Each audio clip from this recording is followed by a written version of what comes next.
وقد جاء في الحديث الشريف من حافظ على الصلاة أكرمه الله بخمس خصال يرفع عنه ضيق الموت وعذاب القبر ويتوب له كتابه بيمينه ويمر على الصراط كالبرق ويدخله الله الجنة بغير حساب الله أكبر বলেন আমার নবী বলেন নামাজি ব্যক্তিকে আল্লাহ পাঁচটা পুরস্কারে পুরস্কৃত করবেন। এক নাম্বার, আমার আল্লাহ নামাজি ব্যক্তির মৃত্যু যন্ত্রণা দূর করে দিবেন। দুই নাম্বার, নামাজি ব্যক্তির কবর আযাব আল্লাহ দূর করে দিবেন। তিন নাম্বার, নামাজি ব্যক্তির কিয়ামতের কঠিন ময়দানে ডান হাতে আমলনামা দিবেন। চার নাম্বার, নামাজি ব্যক্তির পুরস্কার আমার আল্লাহ নামাজি ব্যক্তির ফুল সিরাতের ফুল বিজলির ন্যায় পার করে দিবেন। পঞ্চম নাম্বার, আমার আল্লাহ নামাজি ব্যক্তির হিসাবকে সহজ করে দিবে। আমার আল্লাহ নামাজি ব্যক্তির জন্য জান্নাত রেডি কইরা রাখছে। চিৎকার দিয়ে বলেন সুবহানাল্লাহ।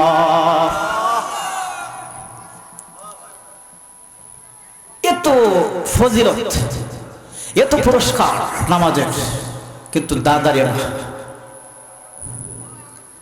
ইসলামের পাঁচটা স্তম্ভ। وعن عمر رضي الله تعالى عنه قال قال رسول الله صلى الله عليه وسلم بني الإسلام على خمس: شهادة الله إله إلا الله وأن محمدا عبده ورسوله وإقام الصلاة وإيتاء الزكاة والحج وصوم رمضان। ইসলামের প্রাসাদ স্তম্ভ হচ্ছে পাঁচটা। এক নাম্বার, আল্লাহ এক, আল্লাহর সাথে কাউকে অংশীদার করা যাবে না, শরীক করা যাবে না। লা শারীকা লাহ, আল্লাহর সাথে কাউকে শরীক করা যাবে না, অংশীদার করা যাবে না। আল্লাহ এক, এটা মনে প্রাণে বিশ্বাস করা। নবী মুহাম্মদুর রাসূলুল্লাহ সাল্লাল্লাহু আলাইহি সাল্লাম আল্লাহ পাকের বান্দা এবং প্রেরিত রাসূল। তিন নাম্বার হলো সালাত। তিন নাম্বার কি? সালাত, নামাজ প্রতিষ্ঠা করা, এরপর যাকাত দেওয়া, হজ ব্রত পালন করা, রমজান মাসের 30 রোজা রাখা। এগুলা কি? ইসলামের প্রাসাদ স্তম্ভ পাঁচটা। আপনার ঘরের মধ্যে পাঁচটা খুঁটি দিয়েছেন। আপনি একটা ঘর বানাইছেন, ঘরের মধ্যে পাঁচটা খুঁটি দিয়েছেন মজবুত করে। একটা খুঁটি যদি দুর্বল হয়, ঘরটা কি সঠিক থাকবে? সঠিক হবে? টেকসই হবে? ইসলামের প্রাসাদ হচ্ছে পাঁচটা। আপনি যদি একটা মানেন আর একটা ছেড়ে দেন, আপনার ঈমান দুর্বল হবে, ঈমান শক্ত হবে না, ঈমান মজবুত হবে না। এক লোক বলে নামাজ পড়ি না কিন্তু আমার ঈমান আছে। জুড়ে বলেন না, এই পাগল কি কর, নামাজ পড়লে তো ঈমান নাই বেটা, ঠিক কিনা? নামাজ না পড়লে তো ঈমান নাই। ওই তো ঈমান সামনে চলতে। الصلاة عماد الدين فمن أقامها فقد هدم الدين ومن تركها فقد هدم الدين। যে ব্যক্তি নামাজকে কায়েম করলো সে যেন দ্বীনকে টিকিয়ে রাখলো, আর যে নামাজকে ছাড়লো সে যেন দ্বীন ইসলামকে ধ্বংস করে দিল। যে ব্যক্তি নামাজ ছেড়ে দেয়, দ্বীনকে ধ্বংস করে দেয়, তার মধ্যে ঈমান থাকার কোনো প্রশ্নই না। কথা বলুন ঠিক কিনা? সাফাবাজি করলে কাজ হবে না, ঠিক কিনা বলেন? আমরা জীবনে কত অজুহাত দেখাই, কাজের ব্যস্ততার জন্য নামাজ পড়তে পারি না, ব্যবসার জন্য নামাজ পড়তে পারি না, পরিবারের ভরণ পোষণ চালানোর জন্য নামাজ পড়তে পারি না, বেমারের জন্য নামাজ পড়তে পারবেন। আমার আল্লাহ কঠিন কিয়ামতের ময়দানে এক লোককে জিজ্ঞেস করবে, তুমি কেন নামাজ পড়লা না? সে জবাব দিবে, আল্লাহ গো, আমি বাদশাহ ছিলাম, আমার ক্ষমতা ছিল, আমার দল বড় ছিল, আমার জনগণ ছিল, জনবল ছিল, টাকা ছিল, পয়সা ছিল, বাদশাহী ছিল, জাঁকজমকপূর্ণ পোশাক ছিল। এত ব্যস্ততার মধ্যে আমি কি করে নামাজ পড়ি? আল্লাহর সামনে যাইয়া এই সমস্ত কথাবার্তা বললে কাজ হবে? কাজ হবে?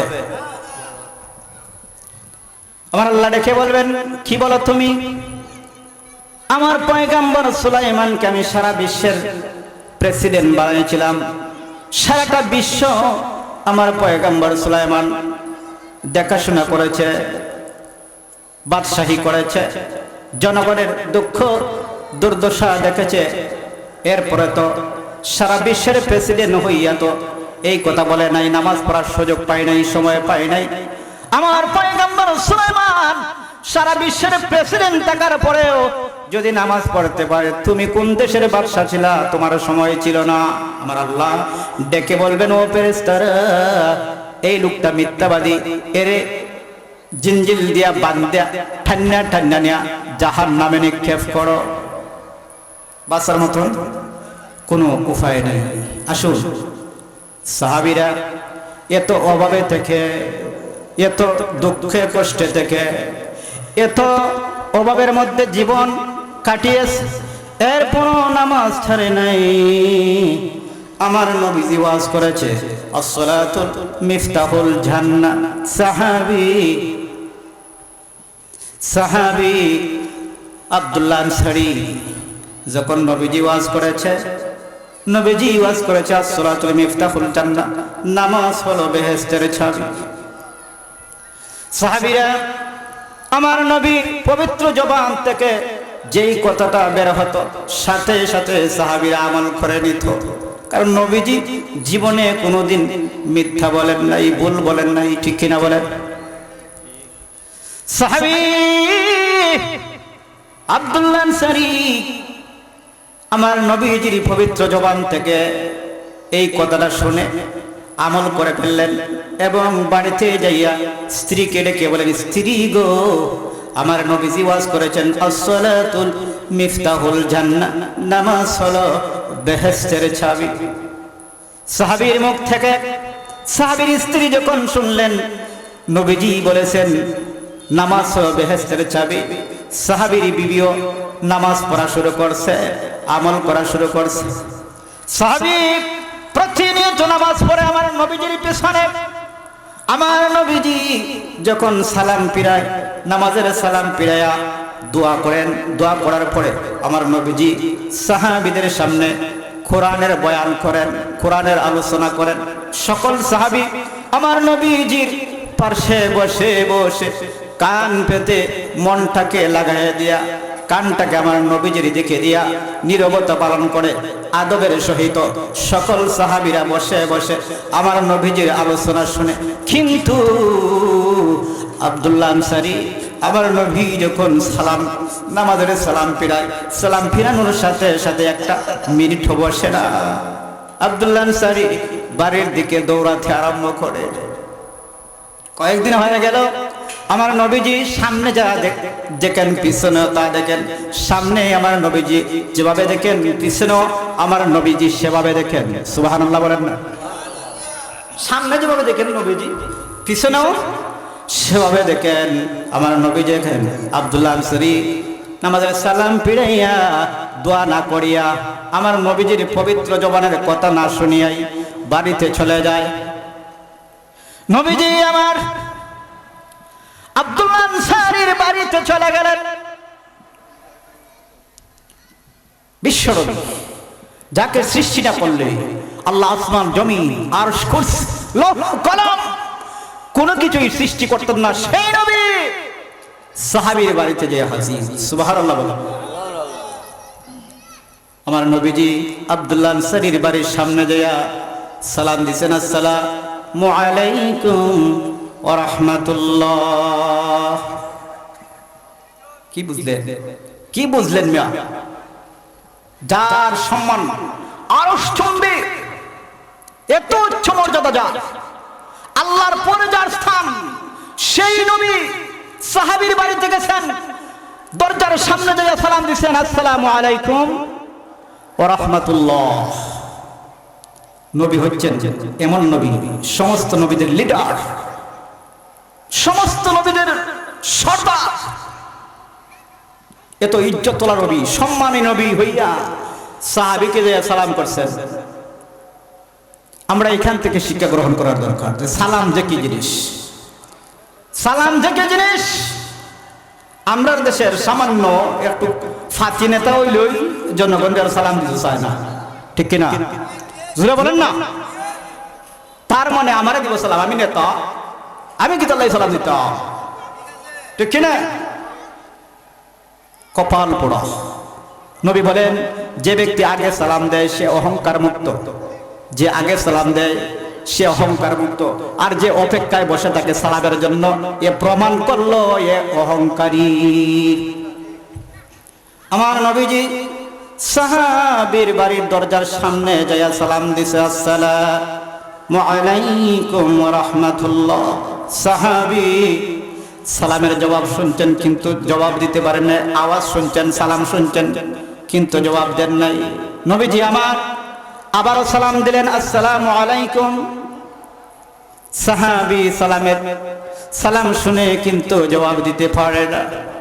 তৃতীয়বার আমার নবী সালাম দিলেন, আসসালামু আলাইকুম ওয়া রাহমাতুল্লাহ। ও নবীর উম্মত শোনো, এত সুখে থেকে এত আরামে থেকে আমার নবীকে ভুলে গেলা, আমার আল্লাহর হুকুম ছেড়ে দিলা। সাহাবীরা কত কষ্টের জীবন কাটাইছে, কত অভাবের জীবন কাটাইছে, এরপরেও আমার নবীকে ছাড়ে নাই, আল্লাহর হুকুম ছাড়ে নাই। নবীজি আমার 3 বার সালাম দিচ্ছেন, সালামের জবাব না পাইয়া নবীজি আমার আব্দুল্লাহ আনসারীর দরজার সামন থেকে আবার রিটার্ন চলে আসতেছে। আব্দুল্লাহ আনসারীর স্ত্রী দৌড় দিয়া যায়, স্বামী ও প্রাণের স্বামী গো, তাড়াতাড়ি বের হও। বের হয়ে আসলেন, তাড়াতাড়ি যান, নবীজি আমাদের দরবারে এসে ফিরত চলে যাচ্ছেন। কিয়ামতের কঠিন ময়দানে আল্লাহ যদি প্রশ্ন করে, ওরে আব্দুল্লাহ আনসারী, আমার জান, আমার প্রাণ, আমার বন্ধু নবী তোমার দরজার সামনে যাইয়া ফিরত চলে এসেছে, তোমার এত দেমাগ আমার নবীজি ডাকে সাড়া দেও নাই, তাহলে জীবন বরবাদ হয়ে যাবে। তাড়াতাড়ি যাও গো স্বামী, নবীকে যাইয়া ফিরাও। সুবহানাল্লাহ বলেন। সাহাবী আব্দুল্লাহ আনসারী এমন একটা পজিশনে ছিলেন, বলছি আমি, একটা গর্তের ভিতরে ছিলেন, গর্ত থেকে বের হয়ে আসলেন উলঙ্গ অবস্থায়, গর্তের ভিতরে ছিলেন, বের হয়ে আসলেন। সাহাবীর স্ত্রী পরনের কাপড় খুলে দিলেন, স্বামী পরলেন, সাহাবীর স্ত্রী গর্তের ভিতরে যাইয়া ঢুকলেন। আব্দুল্লাহ আনসারী এত বাপ, এত দুঃখ, এত কষ্ট, একটা মাত্র কাপড়, স্বামী স্ত্রী 2 জন ভাগ করে পড়ে। যখন আজান হয় আব্দুল্লাহ আনসারী এই কাপড়টা পরে মসজিদে চলে আসে। আব্দুল্লাহ আনসারীর স্ত্রী গর্তের ভিতরে লুকাইয়া থাকে উলঙ্গ অবস্থায়। নামাজ যখন শেষ হয়ে যায় আব্দুল্লাহ আনসারী বাড়িতে চলে যায়। বাড়িতে যাইয়া পরনের কাপড়টা খুললা তার স্ত্রীকে দেয়, স্ত্রী কাপড় পরা গর্ত থেকে বের হয়।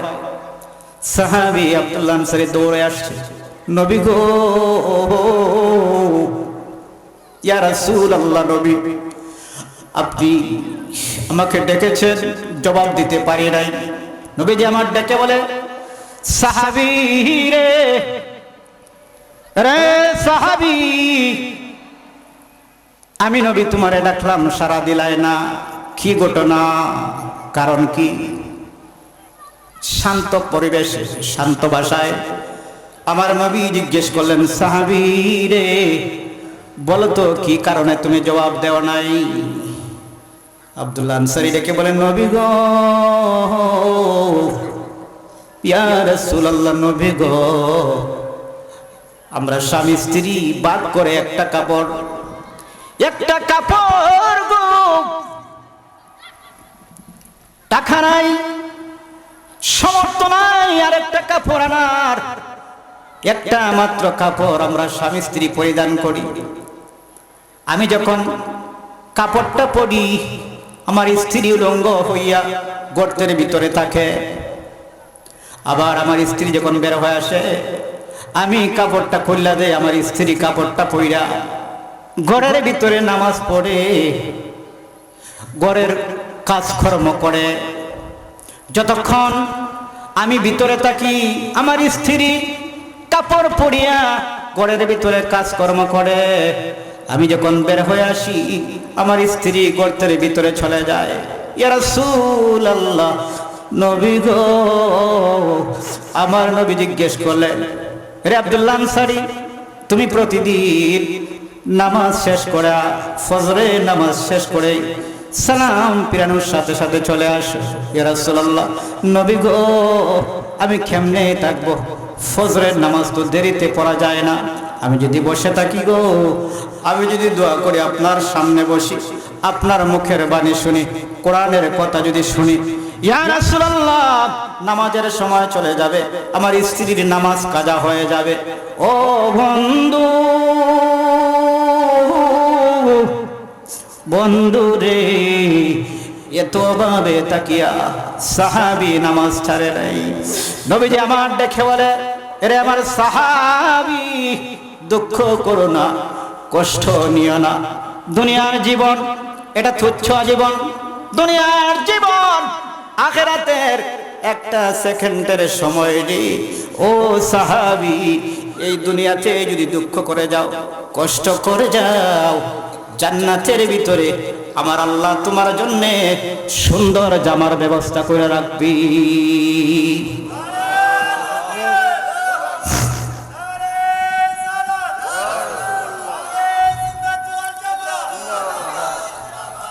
ভালো লাগার জায়গা মদিনা, ভালোবাসার জায়গা মদিনা। বলুন, ভালো লাগার জায়গা মদিনা, ভালোবাসার, ভালো লাগার জায়গা মদিনা, ভালোবাসার জায়গা মদিনা। এত সুন্দর জায়গা কোথাও পাবে না, এত সুন্দর জায়গা কোথাও পাবে না, সাজিয়েছেন শাহে রব্বানা। ঠিক না? ভালো লাগার জায়গা মদিনা, ভালো লাগার জায়গা মদিনা, ভালোবাসার জায়গা মদিনা। এত সুন্দর জায়গা কোথাও পাবে না, এত সুন্দর জায়গা কোথাও পাবে না, সাজিয়েছেন, সাজিয়েছেন শাহে রব্বানা। ভালো লাগার জায়গা মদিনা, ভালোবাসার জায়গা মদিনা। এই পৃথিবীর বুকে একটা জায়গা আছে, যেই জায়গাটা হলো তামাম পৃথিবীর চেয়ে দামি জায়গা। ওই জায়গা যদি বলো কোন জায়গা, ওই জায়গা হলো আপনার আমার নবীজির রওজা মুবারক, সোনার মদিনা। ঠিক কিনা বলে? আপনার আমার নবী রওজা মুবারক পৃথিবীর সবচেয়ে শ্রেষ্ঠ জায়গা। ঠিক কিনা বলেন? প্রিয় হাজিরিন, আমি বলতেছিলাম, আব্দুল্লাহ আনসারী চোখের পানি ছেড়ে ছেড়ে কান্দে, নবী গো, আমি যদি আপনার কাছে বসি গো নবী, আমার স্ত্রীর নামাজ কাজা হয়ে যাবে। ইয়া রাসূলুল্লাহ, নবী গো, একটা কাপড়, আমি নামাজ শেষ করে তাড়াতাড়ি বাড়িতে যাই, আমার স্ত্রীকে যে কাপড়টা দেই, আমি গর্তের ভিতরে ঢুকি, আমার স্ত্রী কাপড়টা পেন্দা নামাজ পড়ে। এইবার বলেন, ও আমার প্রাণের ভাবারা, ভাইরা, এইবার বলেন, আপনার আমার জীবনে কি একটা কাপড় দিয়ে আমরা কখনো কাটাইছি? এই পৃথিবীতে এমন কোন মানুষ আছে যে একটা কাপড় পরিধান করে? আছে? তাহলে কত সুখে, কত শান্তিতে আমরা আমাদের জীবন কাটাচ্ছি। এত সুখে থেকেও বান্দা আল্লাহ চিনল না, আল্লাহ মানল না, ইসলামের ভিতরে প্রবেশ করল না, ইসলাম মানল না, আধা মানলা, আধা মানল না। এটা কেমন মুসলমান তুমি? ইয়া আইয়ুহাল্লাযীনা আমানু দুখুলু ফিস সিলমি কাফা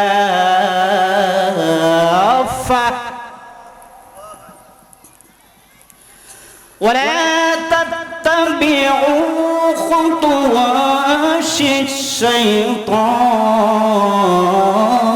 الشيطان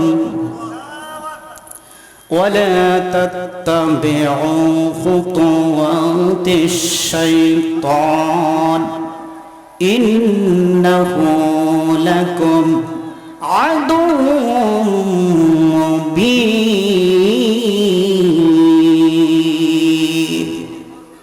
আমার আল্লাহ বলেন তোমরা ইসলামের ভিতরে পুরাপুরিভাবে প্রবেশ করো, পুরাপুরিভাবে প্রবেশ করো।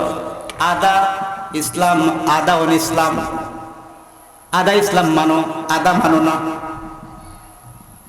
আল্লাহ বলেন ইয়া আইয়ুহাল্লাযীনা আমানু দুখুলু ফিস সিলমি কাফা, তোমরা ইসলামের ভিতরে পুরাপুরিভাবে প্রবেশ করো। ওয়ালা তাত্তাবিউ খুতুওয়াতিশ শাইতান, শয়তানের অনুকরণ করো না, শয়তানের অনুকরণ করো না।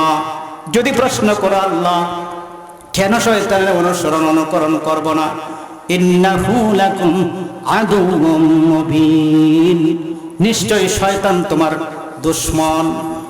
শয়তান কি? দুশমন। পৃথিবীর বুকে এমন কোন পাগলও নাই যদি জানে সামনে তার দুশমন আছে, শত্রু আছে, জানিয়া শত্রুর সামনে যাইতে, এমন কোন মানুষ আছে? নাই। কিন্তু আমার আল্লাহ তো কোরআনে বলে দিয়েছেন ওয়ালা তাত্তাবিউ খুতুওয়াতিশ শাইতান,